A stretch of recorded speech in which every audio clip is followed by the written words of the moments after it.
അങ്ങനെ ഗെയിം അവസാനിച്ചിരിക്കുകയാണ്. അടുത്ത task, finale ടാസ്കും അവസാനിച്ചിരിക്കുകയാണ്. ആ ടാസ്ക് അവസാനിച്ചപ്പോഴത്തേക്കും ആര്യനാണ് വിൻ ചെയ്തിരിക്കുന്നത്. രണ്ടാമതെത്തിയിരിക്കുന്നത് അക്ബറാണ്. മൂന്നാം സ്ഥാനത്ത് നോറ, നാലാം സ്ഥാനത്ത് നെബിൻ, അഞ്ചാം സ്ഥാനത്ത് നിൽക്കുന്നത് അനീഷാണ്, ആറാം സ്ഥാനത്ത് നിൽക്കുന്നത് ഷാനവാസ് ആണ്, ഏഴാം സ്ഥാനത്ത് നിൽക്കുന്നത് സാബു മാനാണ്, എട്ടാം സ്ഥാനത്ത് നിൽക്കുന്നത് ആദിലയാണ്, ഏറ്റവും ലാസ്റ്റ് അനിമോൾ ആണ് വന്നിരിക്കുന്നത്. ഇതില് 40 സെക്കൻഡുകൾ കൊണ്ടാണ് ആര്യൻ ഒന്നാം സ്ഥാനത്ത്, 42 സെക്കൻഡുകൾ കൊണ്ടാണ് അക്ബർ രണ്ടാം സ്ഥാനത്ത് വന്നത്. അതോടൊപ്പം തന്നെ നൂറ മൂന്നും, നാലാം സ്ഥാനത്ത് വന്നിരിക്കുന്ന നെവിൻ 1 മിനിറ്റ് 41 സെക്കൻഡുകൾ കൊണ്ടാണ് നെവിൻ ആ 3 ബോളുകൾ അതിജീവിച്ചത്. അനീഷ് ശരിക്കും പറഞ്ഞാൽ ഇതിൽ നന്നായിട്ട് കളിച്ചു എന്ന് പറയണം. കാരണം 1 മിനിറ്റ് 51 സെക്കൻഡുകൾ കൊണ്ട് അനീഷ് ആ 3 ബോളും അതിൻ്റെ അകത്ത് വീഴ്ത്തിയിട്ടുണ്ടായിരുന്നു. എന്തായാലും അടുത്ത ടാസ്ക് കഴിഞ്ഞപ്പോഴത്തേക്കും ടോട്ടൽ പോയിന്റ്സ് നോക്കുമ്പോഴത്തേക്കും നിലവിൽ ടോപ്പിൽ നിൽക്കുന്നത് നൂറ തന്നെയാണ്. ആര്യൻ രണ്ടാം സ്ഥാനത്ത് നിൽക്കുന്നു.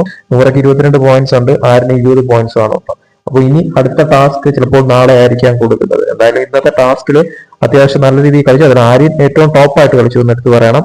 കൂടുതൽ BB അപ്ഡേറ്റ്സുമായിട്ട് വീണ്ടും വരാം.